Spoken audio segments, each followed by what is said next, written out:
I'm going to be speaking today with Andy Smith, who's Director of Industry Bodies and Innovation at SITA. They'll be joining us next week at Identity Week America, which is based in DC, and they're a gold sponsor company who have been attending the event for many editions in the past. It's really great to speak to you today. You're a subject matter expert in border management, immigration security solutions in particular. So today we'll kind of focus on what you're doing in securing travel, really. Would you like to go over your company history and your milestones, particularly in the identity space? Sure. Thanks, Evie. It's great to be here, and looking forward to next week as well. So SITA itself has been around for 75 years. We actually came together after the Second World War to facilitate cooperation in the aviation and transportation industry, something we still do. And indeed, something like 95% of all passenger journeys involve SITA in some way, shape or form. I can guarantee if you've travelled internationally, SITA's helped you do that, hopefully safely, securely and on time. So we're very well known for our suite of solutions around doing that, is helping airlines operate efficiently and delivering a safe and secure journey for passengers. What's less known is some 28 years ago, we started working with the Australian government, where we created the world's first electronic travel authorisation. Some would argue that's the first form of digital identity, by the way. But we also created the world's first interactive advanced passenger information solution called APP. We've been working with governments since then. We now provide various services to some 70 governments across the planet, everything from those electronic travel authorizations, digital identities, through to risk and threat management and everything in between. I suppose where digital identities come into the space is that ability for airlines, but governments more particularly, to understand who is coming to their country, and ideally doing something about them, those undesirables or people who have potential issues with documentation before they get to the country. Nobody wants to be delayed in immigration halls longer than they need to be. And that's where digital identities, we think, come in.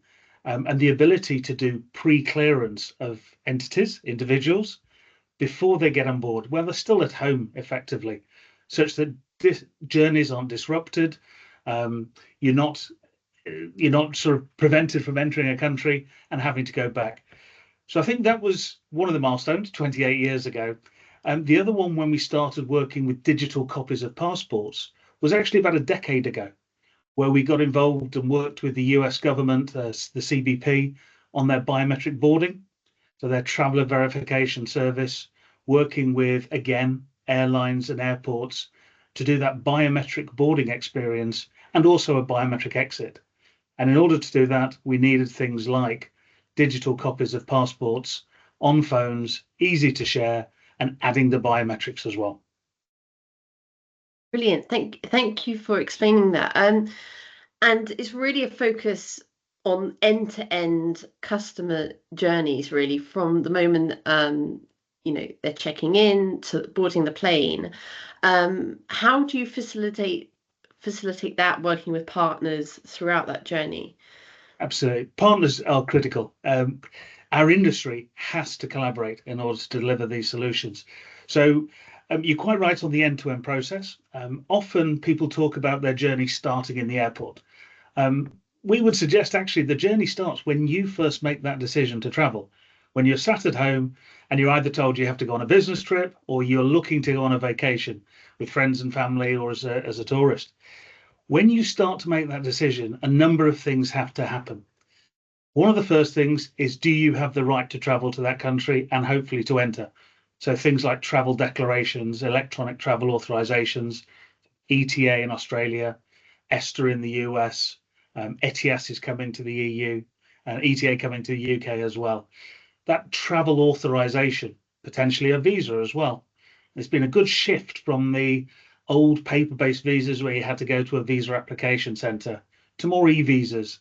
And likewise, we would encourage, alongside ICAO, the International Civil Aviation Organization, a move to digital travel authorization that can do system-to-system checks. like our APP, like our electronic travel authorisation systems as well. So you need to make those determinations, and you need to get ready to travel while you're at home. And then, of course, buy tickets for the airline that you're choosing, check in, etc. All that can and indeed should be done away from the airport. Airports are confusing, busy, restricted spaces where there's a lot of time pressure. When you're sat at home, there's less time pressure. So being able to create a digital copy of your passport, potentially to ICAO standards for the digital travel credential, the DTC, away from that stressful environment, make sure you are ready to fly while you're at home and you've done all the checks for your travel authorization, for your e-visa, rather than dealing with that stress when you get to the airport. Same with check-in process. It used to be everybody checked in at the airport. Now with some carriers, it's 95, 96, 97% of travelers are checking in away from the airport. Less stress, less cost for the airline as well.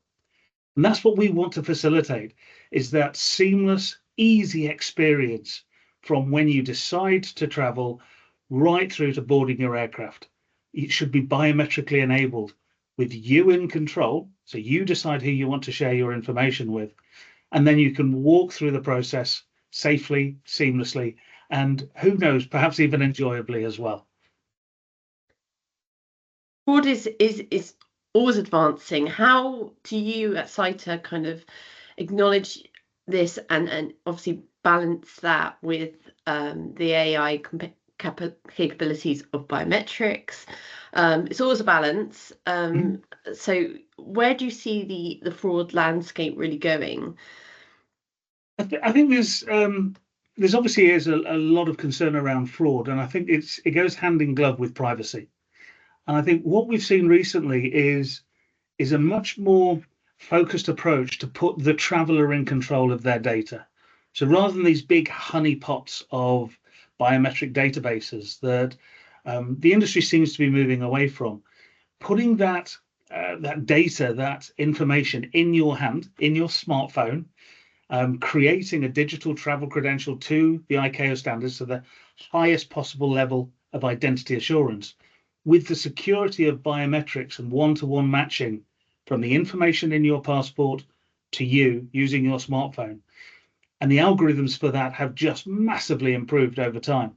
I think that's where the privacy discussion goes, is you then make the decision of who you are prepared to share your credentials with, and your biometrics and your personal information. So it puts you much more in control. There are obviously challenges around liveness and injections, AI injections, deep fake injections.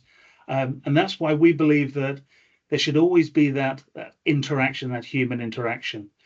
These checks are to supplement the existing processes. We're not talking about flinging open borders. That's never been the case.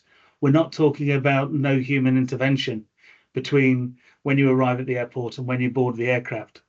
But what we're trying to do is use technology to facilitate the movements for the vast majority of people who represent no harm to borders, to the aircraft, to the aviation ecosystem. That's the vast majority of travelers, and therefore allow skilled resource, be they border authorities or aircraft personnel, to focus on those people who could represent harm. That's what technology is all about, is focusing skilled human resource where it needs to be. Absolutely right. And we see that the human resources still need to be there with the technology, but the technology is so capable as well. Thank you so much for jumping on here to talk to me today. We are going to meet up again in DC next week for a further conversation. So thank you so much, Andy, and safe travels for next week. Looking forward to it, and hopefully please come to my seminar where I'll actually be demonstrating how we create a DTC virtual verifiable credential and how it's going to be used in the future as well. So looking forward to next week. Looking forward to seeing you again, Evie. Thank you so much. So this has been Andy Smith from SITA, who will be in DC for Identity Week America next week. Thank you.